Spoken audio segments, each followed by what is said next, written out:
नमस्कार दोस्तों, आप सभी का स्वागत है। आज हम आपको मुग़ल आज़म की खूबसूरत अदाकारा निगार सुल्ताना जी के विषय में जानकारी देने जा रहे हैं। वीडियो को अंत तक देखिएगा। चैनल को लाइक और सब्सक्राइब अवश्य से कर दीजिएगा। ये अपने ज़माने की सबसे खूबसूरत अभिनेत्रियों में शामिल थी। आज हम आपके लिए इनकी कहानी लेकर आए हैं ताकि आप सभी को इनकी कहानी से जुड़े रोचक तथ्यों के विषय में जानकारी दे सकें। आइए शुरू करते हैं।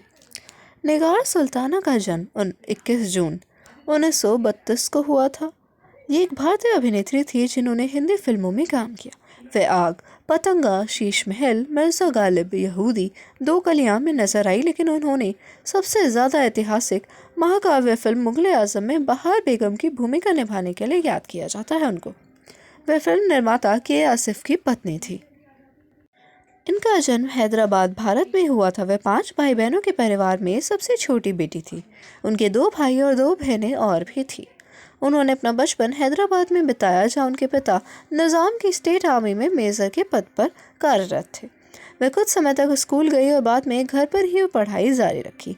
एक बार उन्होंने स्कूल के नाटक में हिस्सा लिया और उसके बाद से ही अभिनय में उनकी दिलचस्पी धीरे धीरे बढ़ने लगी। निगार ने पहली फिल्म हम तुम और वो देखी थी। वह इससे इतनी रोमांचित थी कि जब उनके पिता के दोस्त जगदीश सेठी ने उन्हें मोहन भवनानी के साथ एक फिल्म में मुख्य भूमिका निभाने का प्रस्ताव दिया तो उन्होंने तुरंत इसे स्वीकार कर लिया। उन्होंने 1946 की फिल्म रंगभूमि से फिल्मों में प्रवेश किया। राज कपूर की आग हिंदी फिल्मों में उनका पहला बड़ा ब्रेक थी। उन्होंने निर्मला का किरदार निभाया, जिसे आलोचकों और दर्शकों ने समान रूप से सराहा था। उसके बाद उन्होंने कई फिल्मों में चारित्रिक भूमिकाएं अदा की। उनकी पहली बड़ी फिल्म शिकायत थी, जो पूना में बनी थी। फिर बेला आई, जो रंजीत प्रोडक्शन की एक फिल्म थी, और उसके बाद कई और फिल्में आई जिनमें उन्होंने मुख्य भूमिका अदा की थी। उन्होंने फिल्म मुग़ल आज़म में दरबारी नर्तकी बहार की भूमिका निभाई, जो राजकुमार सलीम के अनारकली के प्रति प्रेम से ईर्ष्या करती है।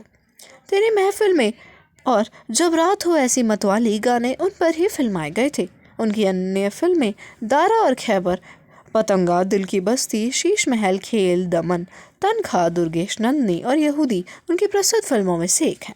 वे 1950 के दशक में सबसे ज़्यादा सक्रिय रही और उसके बाद कम फिल्मों में धीरे धीरे नजर आने लगी। 1986 में आई जुम्बिश अ मूवमेंट द मूवी उनकी आखिरी हिंदी फिल्म है। उनके व्यक्तिगत जीवन की बात की जाए तो निगार सुल्ताना का नाम पाकिस्तानी अभिनेता दरबन कुमार के साथ जोड़ा गया था। 13 जून 1959 को उन्होंने विशेष रूप से उन रिपोर्टों का खंडन करने के लिए एक प्रेस कॉन्फ्रेंस आयोजित की, जिनमें कहा गया था कि उन्होंने पाकिस्तानी अभिनेता से शादी की है। बाद में निगार ने मुग़ल आज़म के निर्माता निर्देशक के आसिफ से शादी की। उनकी बेटी अभिनेत्री हिना कौसर थी। हिना कौसर 1970 और 80 के दशक की शुरुआत में बड़ी संख्या में फिल्मों में माध्यमिक भूमिकाओं में दिखाई दी। 1950 के दशक की 2 अभिनेत्रियां बहनें चित्रा और पारस निगार सुल्ताना की भतीजी हैं। इनका निधन 21 अप्रैल 2000 को मुंबई, भारत में हो गया था। धन्यवाद।